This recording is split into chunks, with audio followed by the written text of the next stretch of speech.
नमस्कार, शाम 6 बजे बड़ी खबर में चर्चा। कैबिनेट फेरबदल में सरकार की मंशा की। कल तक कहा गया फेरबदल औसत रहा, दमदार नहीं है, 2014 के लिए टीम क्या मजबूत है। लेकिन आज जिस तरह से बीजेपी और इंडिया अगेंस्ट करप्शन ने जयपाल रेड्डी को हटाए जाने के कारण को उठाया है, सवाल उठने शुरू हो गए हैं। जयपाल रेड्डी अब साइंस एंड टेक्नोलॉजी मंत्रालय देखेंगे और कुछ ही पलों पहले उन्होंने अपना पदभार संभाल भी लिया है। तो क्या जयपाल रेड्डी को रिलायंस के दबाव, एक बड़े इंडस्ट्रियल हाउस की वजह से हटाया गया क्योंकि उन्होंने उसकी ब्रिटिश एनर्जी मेजर BP एक कंपनी से डील नहीं होने दी? क्या कम गैस उत्पादन के लिए उस पर जो 7,000 करोड़ का जुर्माना लगाया गया वो एक कारण था? क्या रिलायंस के कहने पर रेड्डी जी ने गैस के दाम रिव्यू नहीं किए? क्या बेवजह कुछ बाबुओं को जयपाल ने हटाया? लेकिन दूसरी तरफ ये भी तो है कि गैस तेल उत्पादन में जमीन के नीचे के हालात, पानी की कमी और 6 से 7 गैस के कुएं चौक हो जाने से रिलायंस की परेशानियां बढ़ी हुई थी। क्या सिर्फ रिलायंस की वजह से जयपाल रेड्डी को हटाया गया या फिर उसके अलावा तेलंगाना का मसला, टीम वर्कर ना होना और प्रधानमंत्री और वित्त मंत्री से LPG गैस मुद्दे पर अलग राय भी उनके खिलाफ गया? तो बड़ी खबर में सवाल कई हैं। क्यों बदला गया जयपाल रेड्डी का मंत्रालय? फेरबदल से भ्रष्टाचार के मुद्दे पर सरकार ने हम सबको क्या संदेश दिया है? और आखिर में सवाल, क्या 2014 चुनाव के लिए टीम असरदार साबित होगी? हमारे साथ खास मेहमान आज मौजूद हैं स्थिति को समझाने के लिए। सत्यव्रत चतुर्वेदी, सांसद कांग्रेस, विजय गोयल कुछ देर में जुड़ेंगे, महासचिव बीजेपी, मनीष सिसोदिया, सदस्य इंडिया अगेंस्ट करप्शन के हमारे साथ मौजूद हैं, Alok Mehta, editor in chief national Duniya हमारे साथ यहां पर हैं, और professor AG Iyer, editor in chief Energia हमारे साथ मुंबई से जुड़ चुके हैं। लेकिन आगे बढ़ने से पहले आज की जो ग्राउंड रिपोर्ट है उस पर नजर डाल लेते हैं। और पेट्रोलियम मंत्रालय छिनने से नाराज जयपाल रेड्डी जब कामकाज सौंपने दफ्तर नहीं पहुंचे तो खुद उनके घर पहुंच गए नए पेट्रोलियम मंत्री वीरप्पा मोइली। दरअसल ये सवाल कांग्रेस का पीछा नहीं छोड़ रहा कि रेड्डी को क्यों हटाया गया। आरोप भी साफ है। One of the able parliamentarian ऐसा कहते हैं लोग। ऐसा व्यक्ति को वहां से अचानक निकाल के कोई अनइम्पोर्टेंट साइंस एंड टेक्नोलॉजी मंत्री पद दिया उनको। लोग कह रहे, मीडिया में आ रहे खबर, इंडस्ट्रियल ग्रुप का दबाव में आके ये काम किया है। जयपाल रेड्डी जी बहुत ईमानदार आदमी माने जाते हैं, उन्हें हटा दिया गया तो ऐसा लगता है कि सरकार ये मैसेज देने की कोशिश कर रही है कि जो जितना ज्यादा भ्रष्टाचार करेगा उसकी उतनी ज्यादा इस सरकार में तरक्की होगी, और अगर ईमानदारी से चलोगे तो तुम्हारी खैर नहीं है। बेशक जयपाल रेड्डी के कई ऐसे फैसले रहे हैं जो रिलायंस को नागवार गुजरे हों। नेचुरल गैस के दाम बढ़ाने की उसकी मांग नामंजूर हुई। मंत्रालय ने कहा EGOM दाम तय कर चुका है जिस पर 2014 में ही संशोधन होना है। रेड्डी ने KG बेसिन के KG D6 पर हुए खर्च की जांच के आदेश भी दिए। KG बेसिन से गैस उत्पादन मेंटेन रखने की नाकामी के एवज में रिलायंस के 1.46 अरब डॉलर का खर्च भी नामंजूर कर दिया गया। कांग्रेस फंसी हुई है। जयपाल रेड्डी की भी तारीफ कर रही है और फैसले का बचाव भी। What you are reporting is absolutely baseless. Petroleum मंत्री के तौर पर जयपाल रेड्डी ने बहुत अच्छा काम किया है। रेड्डी ने काम के जरिए उच्च मानदंड तय किए हैं। मंत्रालय तो बदलते रहते हैं, विभाग बदलने का मतलब यह प्रमोशन या डिमोशन नहीं होता। Nothing to worry about it. I think the BJP must reflect on when they say this because they themselves BJP के सभी आरोप बेबुनियाद हैं। उन्होंने भी NDA के कार्यकाल में वित्त मंत्रालय में फेरबदल किया था।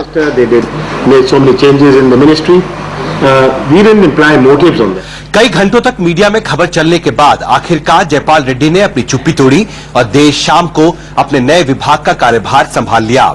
लेकिन इस सवाल पर सही तरीके से सफाई नहीं दे पाए कि कैबिनेट में फेरबदल को लेकर अपनी नाराजगी पर जवाब देने में उन्होंने इतनी देरी क्यों की।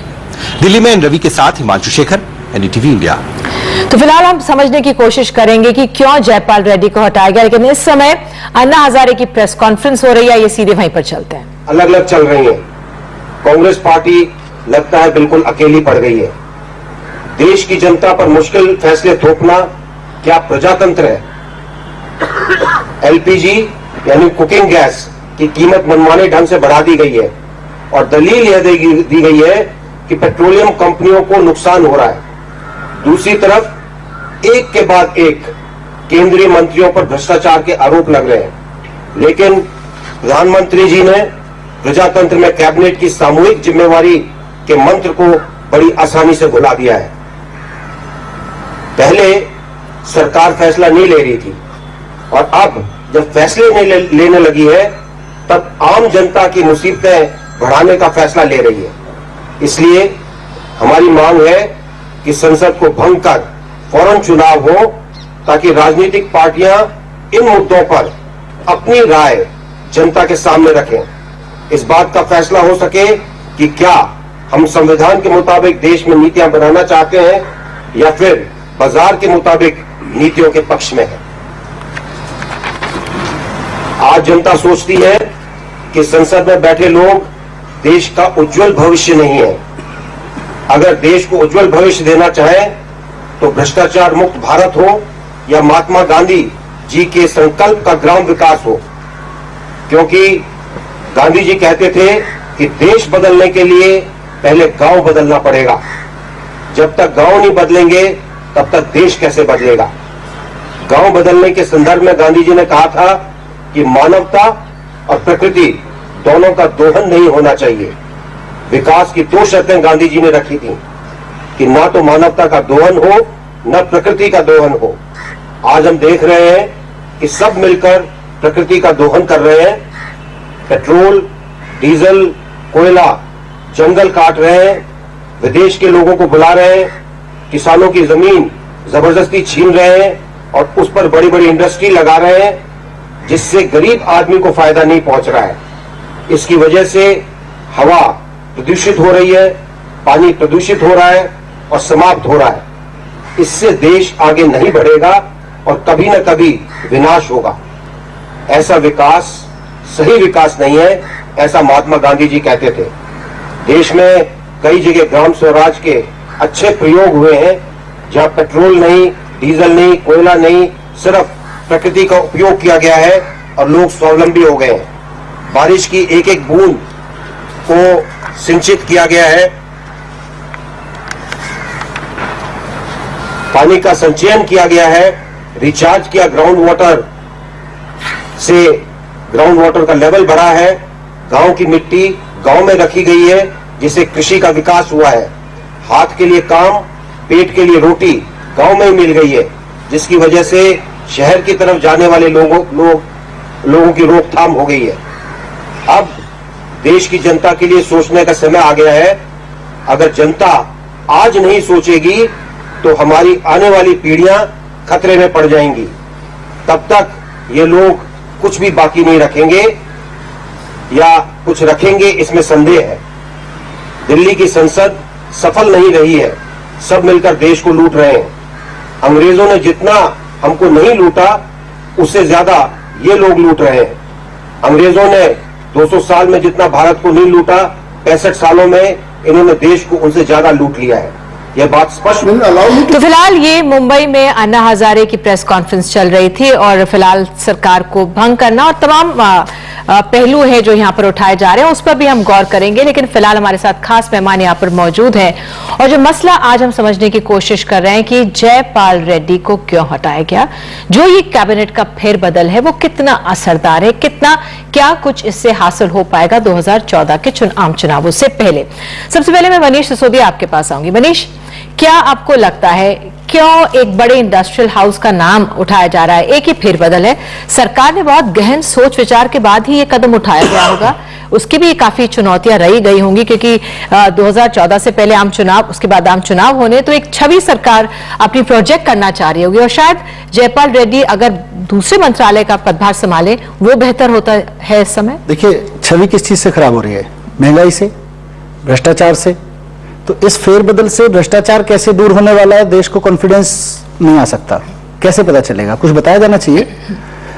इससे महंगाई कैसे कम होने वाली है ये भी नहीं पता चला, लेकिन ये जरूर पता चला अखबारों में छपने के बाद। लेकिन ये तेल और गैस उत्पादन का मामला है, ये वो मंत्रालय है, इसलिए मैंने कहा इससे महंगाई कैसे कम होने वाली है ये नहीं पता चला, लेकिन ये जरूर पता चल गया कि अगर जयपाल रेड्डी जी वहां बने रहते तो हिंदू की रिपोर्ट है, आज टाइम्स ऑफ इंडिया की रिपोर्ट है, तो महंगाई और ये महंगाई उन्होंने कंट्रोल करने में एक अहम भूमिका निभाई, वरना रिलायंस वाले अपनी गैस के दाम और बढ़वा लेते और एलपीजी से लेकर और तमाम चीजें पे महंगाई और लगातार बढ़ती चली जाती। उसको उन्होंने रोका, रिलायंस का विरोध किया, इसकी सजा उनको मिली। ये हमें मीडिया रिपोर्ट से समझ में आता है। तो इससे देश की बड़ी समस्या है, दो सबसे बड़ी समस्या महंगाई, पूरे रिसफल से महंगाई और भ्रष्टाचार कैसे दूर होगा नहीं समझ में आया। ठीक है, प्रधानमंत्री बताए ना कैसे दूर होगा।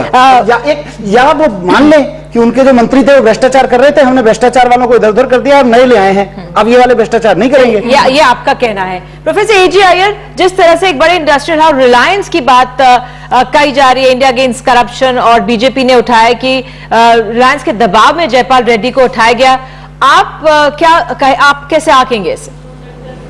देखिए, इसमें सबसे पहले यह समझना है देश को कि रिलायंस ने पिछले साल 21 ब्लॉक में जो स्टेक ब्रिटिश पेट्रोलियम को बेचा वो तकरीबन 35,000 करोड़ के करीब था। 7.2 बिलियन डॉलर रुपए में ये स्टेक बेचा गया। और ये जो 35,000 करोड़ है, अगर हम इतने कोयले के आवंटन के ऊपर इतना हल्ला कर रहे हैं तो ये सवाल देश को जरूर पूछना चाहिए कि रिलायंस को विंडफॉल गेन हुआ कि नहीं। इसमें 35 से 40,000 करोड़ ये विंडफॉल गेन है कि नहीं है।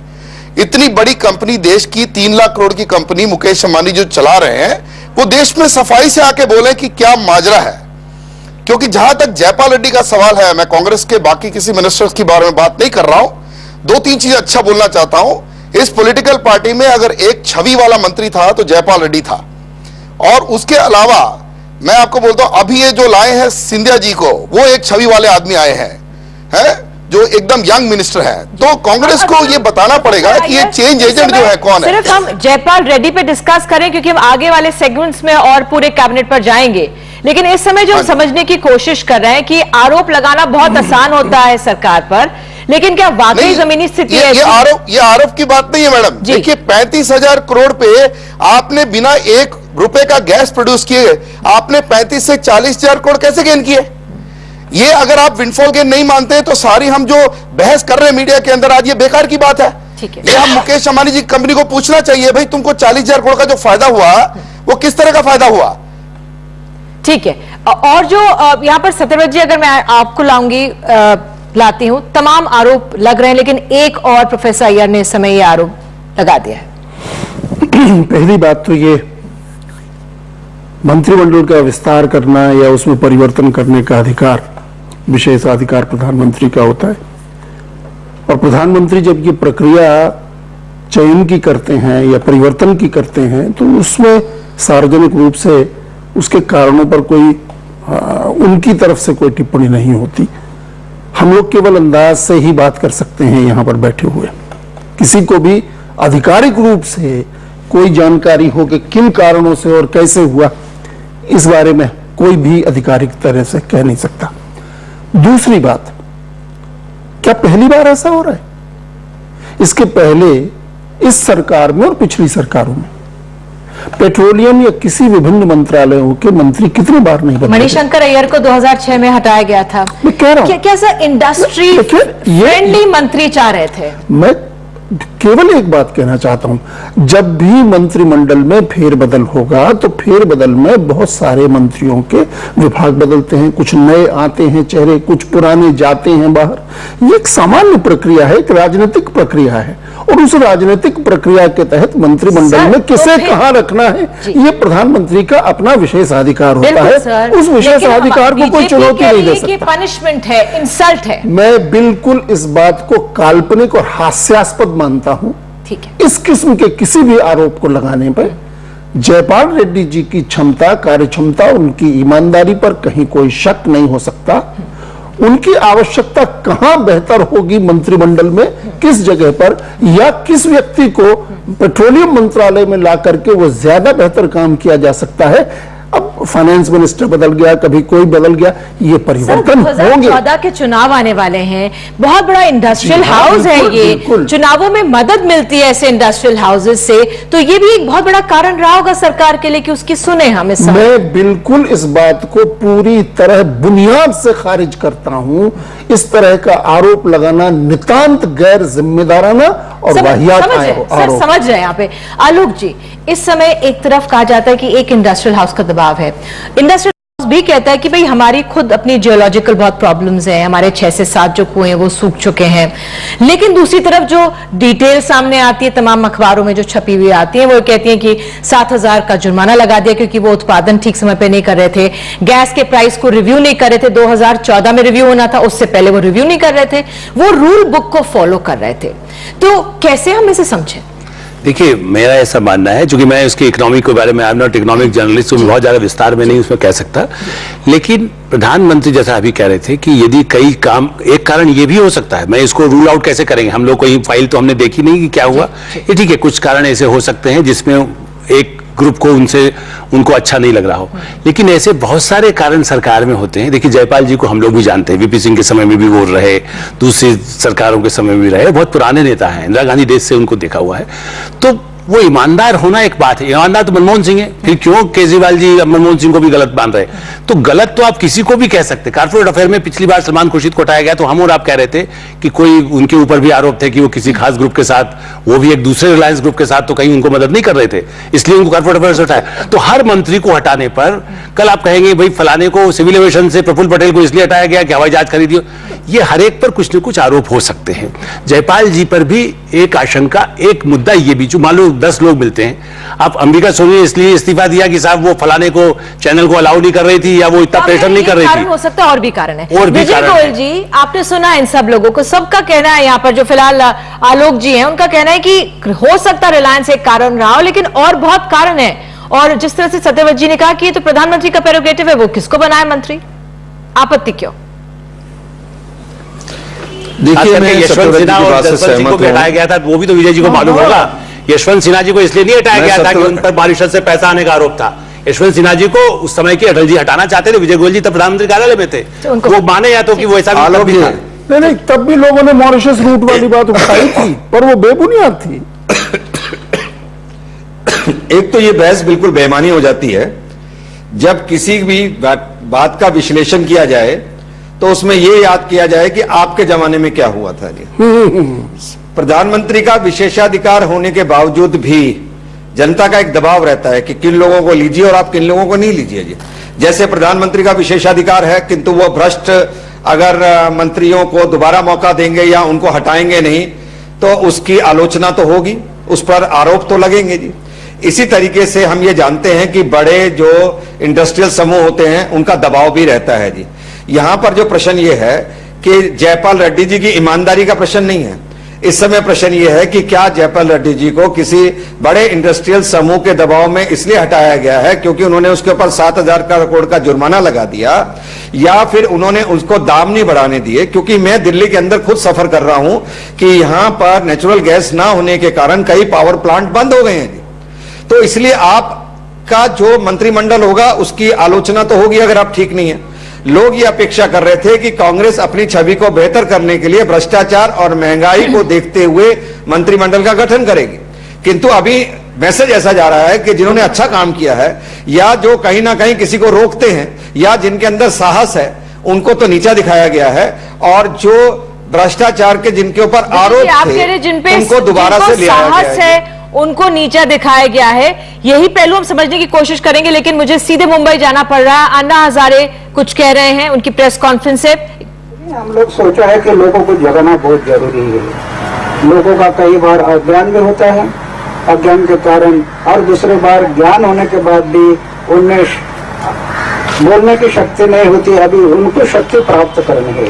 लोग संगठित हो गए तो उसमें डेयरिंग आ जाएगा, धाड़स आ जाएगा। जैसे आपने देखा 16 अगस्त 2011 में आज तक लोग रास्ते पर नहीं आते थे, लेकिन एक व्यासपीठ मिल गया, करोड़ों लोग रास्ते पर उतर गए, करोड़ों लोग। और मुझे विश्वास है हम अभी देश में घूमेंगे तो 16 अगस्त 2011 में जो देश के लोग रास्ते पर आए थे उससे कई गुना लोग रास्ते पर आ जाएंगे इस काम के लिए।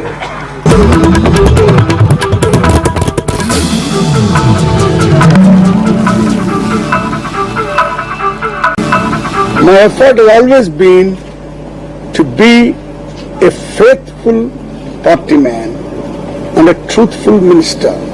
That shall be my focus. That has been my focus. That shall be my focus in future. तो जयपाल रेड्डी का कहना है, कुछ ही देर पहले उन्होंने अपना पदभार संभाला, कि वो एक फेथफुल पार्टीमैन हैं और साथ ही ट्रूथफुल मिनिस्टर हमेशा रहना चाहते हैं। यहाँ पर सत्यव्रत, जो तमाम सवाल उठ रहे हैं जयपाल जी के मंत्रालय को बदलने के, लेकिन एक सवाल भ्रष्टाचार का जो मसला था कई महीनों से हम सबके लिए सामने छाया हुआ था, इस फेरबदल से सरकार ने भ्रष्टाचार के मुद्दे पर क्या संदेश दिया है? तो भ्रष्टाचार के मुद्दे के ऊपर संदेश देने का ये कोई अवसर सीधे तौर पर नहीं बनता, सिवाय इसके कि मंत्रिमंडल में ऐसे लोगों को जिनकी बहुत अच्छी इमेज है, यंग हैं, नौजवान लोग हैं, ऊर्जा से भरे पड़े हैं, उनकी क्षमताओं का पूरा उपयोग उस मंत्रिमंडल में हो, ये संदेश इससे जरूर आता है। और ये एक अच्छी बात है कि अनुभव और ऊर्जा दोनों का सम्मिश्रण है इसमें, और इसलिए मैं समझता हूं एक बेहतर प्रशासन, एक अच्छी गवर्नेंस होगी, और जब अच्छी गवर्नेंस होगी तो निश्चित रूप से भ्रष्टाचार और ऐसी आचरणों के ऊपर अंकुश लगेगा। सर, जिस तरह से सलमान खुर्शीद पर पिछले दिनों इतने आरोप लगे उनके एक एनजीओ को लेकर, उसके बावजूद उन्हें बनाया जाता है, जिस तरह से उनको एक्सटर्नल अफेयर्स मिनिस्टर बना दिया जाता है, एक तरह से कहा जा रहा है कि एक एलिवेशन है। हालांकि कानून मंत्री देश का वो भी बहुत ही अहम पद होता है, लेकिन ऐसे में सवाल लाजमी, अभी मनीष भी बात करेंगे, लेकिन आप कैसे आंकेंगे? नहीं, सलमान का मैं कोई वकील नहीं हूं और ना मैं उनको कहीं डिफेंड करने के लिए यहाँ बैठा हूं। जो आरोप लगे हैं वो स्वयं सक्षम है अपना डिफेंस करने के लिए, और इस बारे में जांच चल भी रही है, दो जांचें चल रही हैं, और उन जांचों के परिणाम निकट भविष्य में सामने आएंगे, वो सब कुछ स्पष्ट हो जाएगा। आरोप आज किस पर नहीं लगाया जा सकता? क्षमा करिए, जो आरोप लगा रहे हैं केजरीवाल जी, वो खुद आरोपों से मुक्त है। यानी देखिए, आज जो विषाक्त वातावरण राजनीति में बना है, बहुत सरल है किसी भी आदमी को कटघरे में खड़ा कर देना और उसके ऊपर 5 आरोप लगा देना। अब वो सफाई देता रहे, वो ये साबित करे, सही कह रहे हैं, लेकिन सत्ता आपके हाथ में है, आप देश को चलाते हैं, इसलिए मनीष मनीष के आने के, मनीष मुझे 1 मिनट और दीजिए, मैं सिर्फ एक बात कहना चाहता हूं। इस मंत्रिमंडल और मंत्रिमंडल के पहले के मंत्रिमंडलों में कितने लोग थे जिनके ऊपर आरोप नहीं लगाए गए, और उन सबको अगर आरोपित मंत्रियों को, जिन पर आरोप किसी ने लगा दिए विरोधियों ने, उन सबको बाहर का रास्ता अगर दिखा दिया जाए तो कोई मंत्रिमंडल चल सकता है क्या? एविडेंसेस भी, बस मैं यही कह रहा हूं, अगर उन विरुद्ध, और जिस तरह से आभास होता है, वो प्रेस कॉन्फ्रेंस करते हैं, बौखलाहट देश के सामने, जो अहंकार की बात, जो विपक्ष आरोप लगाता है, बीजेपी हमेशा आरोप लगाती है कि कांग्रेस अहंकार से भरी हुई है। आपने अपनी बात रखी मनीष। मैं सिर्फ इतना कहना चाहता हूं, अहंकार का प्रश्न नहीं है, बौखलाहट तो किसी भी इंसान होता है, लेकिन जांच होने पर अगर कोई भी बात उनके खिलाफ सिद्ध हो, तब उसके बाद उनके ऊपर सवाल उठाना आपके पास आती है। देखिए निधि, मैं सरोज जी की इस बात से सहमत हूं कि आरोप तो किसी पे भी लगाया जा सकता है, लेकिन जिसके ऊपर आरोप लग रहे हैं सिर्फ और सिर्फ उसी को अधिकार हो कि नहीं आरोप सब झूठे हैं, आरोप की जांच कहां हो?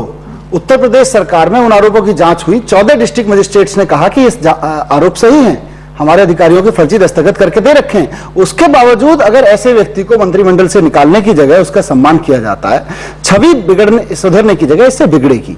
सलमान खुर्शीद का मसला हो या जयपाल रेड्डी साहब ने बड़ा ठीक कह दिया, मैं तो पार्टी का सिपाही हूं और ये है ठीक है, लेकिन उन्होंने 24 घंटे में बता भी दिया कि क्या गड़बड़ हुआ है। ये बड़ा मैसेज दे दिया उन्होंने कि इस देश का प्रधानमंत्री कार्यालय कहां से चल रहा है, डेमोक्रेटिक तरीके से नहीं चल रहा है, रिलायंस जैसे लोग चला रहे हैं प्रधानमंत्री कार्यालय को, ये मैसेज दे दिया उन्होंने। ठीक है। प्रोफेसर अय्यर, आप कुछ कहना चाह रहे थे? हाँ, मेरी ये एक बड़ी स्पष्ट बात है।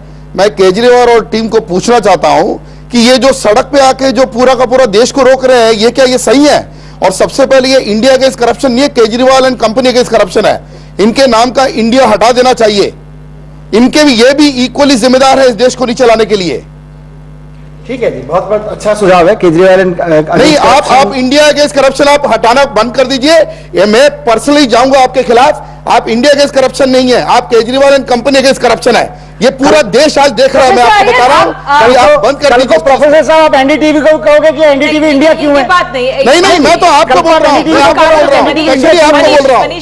आपको बोल रहा हूँ, बिल्कुल फ्रॉडुलेंट वे में आप लोग चला रहे हैं। You are not India against corruption, you are Kejriwal and company against corruption. ठीक है, आप अपने हिसाब से चला लीजिए, आप अपने हिसाब से। नहीं, आप डेमोक्रेसी में आप मेरी आवाज को जो ठीक लगता है हम वो कर रहे हैं। आप डेमोक्रेसी में मेरी आवाज और हमारी इंडियंस की आवाज बंद नहीं कर सकते आप। अगर आप करप्ट बोल रहे हैं, आप इंडिया अगेंस्ट करप्शन कैसे बताइए? आपने कौन सा वोट जीता है? आपने कौन सा इलेक्शन जीता है? क्या वोट डालने से इंडिया अगेंस्ट करप्शन बनेगा? नहीं, आप पार्लियामेंट्री प्रोसीजर से आइए। ये सड़क की जो आप सड़क छाप राजनीति कर रहे हैं, ये बिल्कुल जायज नहीं है देश में, और आप लोगों के खिलाफ क्रिमिनल केस चलना चाहिए। आप चलवाइए, क्रिमिनल केस भी चल। एक मिनट दी मैं जवाब। बिल्कुल बाकायदा आएंगे और रोड पे आएंगे। आप आइए, क्रिमिनल केस लेके भी आइए, उन सब लोगों के खिलाफ हमारे। लेकिन जरा रिलायंस से चल रहे प्रधानमंत्री कार्यालय पे आप क्या कर रहे हैं बता दीजिए। नहीं, नहीं होता। रिलायंस इस देश के प्रधानमंत्री कार्यालय को चला रहा है, देश के 2 बड़े अखबारों ने लिखा है। क्या कर रहे हैं? अगर प्रधानमंत्री से पहले केजरीवाल करप्ट है, उपयोग करेंगे, उसको अंदर कर देना चाहिए देश में। करनी होगी। नॉर्मली दूसरों के बोलने में मैं बीच में बोलता नहीं। मैं विजय जी को लाऊंगी। विजय जी, जब भ्रष्टाचार के आरोप लगते हैं तब आपने देखा इसी तरह की स्थिति। प्रोफेसर अय्यर, मैं आपसे मुद्दा पूछ रही थी, आपने आरोप लगाया कि क्यों आप लगा रहे हैं, आपने फिलहाल वो जवाब नहीं दिया। लेकिन विजय जी, मैं आपसे समझना चाहूंगी, आरोप भ्रष्टाचार का मसला उठता है तो चाहे कांग्रेस हो, चाहे इंडिया अगेंस्ट करप्शन हो, और फिर बीजेपी हो, घूम फिरकर सभी पर लगते हैं और ये मुद्दा खो जाता है। देखिए, जो सत्यव्रत जी ने कहा वो बड़ा सही कहा कि आरोप किसी पर भी लगाए जा सकते हैं, किंतु अभी जनता ये आशा करती है कि जिन लोगों के खिलाफ खाली आरोप ना हो, जिनके खिलाफ सीएजी की रिपोर्ट हो, जिनके खिलाफ पीएससी की रिपोर्ट हो, जिनके खिलाफ और कोई रिपोर्ट हो जो कि कम से कम सरकारी तंत्र से निकली हो या किसी सिस्टम से या कॉन्स्टिट्यूशनल बॉडी से निकली हो, कम से कम उसका तो संज्ञान लिया जाना चाहिए ना। मैं ये नहीं कहता केवल आरोप लगाने से ही कुछ हो। दूसरी बात यह है, आपकी मर्जी है, आप चाहे तो कह दीजिए जब तक जांच नहीं होगी और जब तक सजा नहीं होगी तब तक कुछ नहीं होगा। तो इस देश में जांच तो चलती रहेगी और सजा करने तक तो 5 साल खत्म हो जाएंगे जी। एक पब्लिक परसेप्शन होता है, पब्लिक परसेप्शन के अंदर पब्लिक अगर ये देखती है कि भाई इन लोगों के खिलाफ सीएजी और पीएससी की भी रिपोर्ट थी, चाहे वो 2G का मामला था या वो कॉमनवेल्थ गेम्स का मामला था या वो कॉलगेट का मामला था, ये मामले इतने स्पष्ट थे कि जनता इन पर विश्वास करती है। तो उनसे संबंधित या सलमान साहब का मामला था, तो जनता इनसे संबंधित लोगों को ये नहीं देखना चाहती कि प्रधानमंत्री के पास और बहुत से 150 MP हैं, उनमें से मंत्री बना ले। पर जब इन लोगों में से बनाया जाता है तो जनता को लगता है अच्छा होता कि दूसरे लोग मंत्री बनते। तो इसको जनता की भावनाओं का सम्मान करना कहा जाता है जी। फिर भी कांग्रेस या प्रधानमंत्री जिसको भी बनाना चाहें उसमें उनकी इच्छा है, वो जैसी छवि सरकार की रखना चाहें उनकी इच्छा है। अगर आज 4 ऐसे मंत्रियों को हटाया जाता है। विजय भाई एक छोटा सा सवाल पूछ लूं, ये बात आपकी बिल्कुल दुरुस्त है कि आरोप लगे हैं तो जरूर उनको हटा देना चाहिए। आरोप तो आपके अध्यक्ष जी पर, गडकरी जी पर लगे, आपने उनका इस्तीफा ले लिया क्या? और अगर नहीं तो उनका इस्तीफा न लेने के पीछे जो आपने तर्क दिए हैं और जो अभी तक आपके नेता लोग तर्क दे रहे हैं, क्या आप उन तर्कों को वापस लेने को तैयार हो? मैं आपको सत्यव्रत जी 2 बात कहता हूं जी। पहली बात, मैंने आपको, अगर आपने मेरा ध्यान से वक्तव्य सुना हो तो मैंने आपको कहा सीएजी पीएसी इन लोगों ने जो जांच करके आरोप लगाए हैं उनकी बात अलग है जी। और हमारे जो अध्यक्ष हैं उन्होंने जब आरोप लगे तो उन्होंने कहा मैं किसी भी जांच के लिए तैयार हूं, सरकार और सरकारी तंत्र आपके पास है, कल से ही जांच शुरू कर दीजिए, उन्होंने इस बात का कहा है। किंतु यही जांच के लिए आपके जो बाकी मंत्री या बाकी नेता या बाकी बड़े नेताओं के ऊपर जो आरोप लगा है वो भी कहें ना कि भी हमारी जांच कर लीजिए, तो दूध का दूध और पानी का पानी हो जाएगा। ना, मैं सहमत हूं। सीएजी की रिपोर्ट आई है अगर तो ये मामला सीरियस बनता है, बिल्कुल आपकी बात सही है। क्या आपने सीएजी की रिपोर्ट पूरी तरह पढ़ी? छत्तीसगढ़ के बारे में क्या है उसमें? आपके मुख्यमंत्री छत्तीसगढ़ के इस्तीफा देने को तैयार है। और गुजरात के बारे में सीएजी की रिपोर्ट, वहां की सरकार के बारे में क्या है? क्या आपने गुजरात के बारे में भी यही पैमाना लागू करेंगे? गुजरात और छत्तीसगढ़ पर सीएजी की रिपोर्ट में जो कुछ कहा गया है वहां की सरकारों से आप इस्तीफा लेंगे? मैंने हमने कब का हम लागू नहीं करेंगे, हम तो लागू करने के लिए तैयार बैठे हैं। जहां हमारी गलतियां हैं आप उठाइए ना मामला, और जहां आपकी गलतियां हम उठाएंगे ना मामला। सवाल ये नहीं है, सवाल ये है कि जहां गंभीर आरोप लगे हैं मुझे वहां आप ऐसी बात मत करिए। आऊंगी प्रोफेसर अय्यर आपके पास भी आऊंगी, मुझे आलोक जी के पास भी आना था कि जो भ्रष्टाचार का मसला है इस पर सरकार हमें क्या संदेश देना चाह रही है, इस फेरबदल से हम समझने की कोशिश कर रहे थे। एक छोटे से ब्रेक के बाद हाजिर होंगे और समझेंगे कि क्या 2014 के चुनाव लड़ने के लिए, सामना करने के लिए क्या ये हमारा कैबिनेट मजबूत है। एक छोटे से ब्रेक के बाद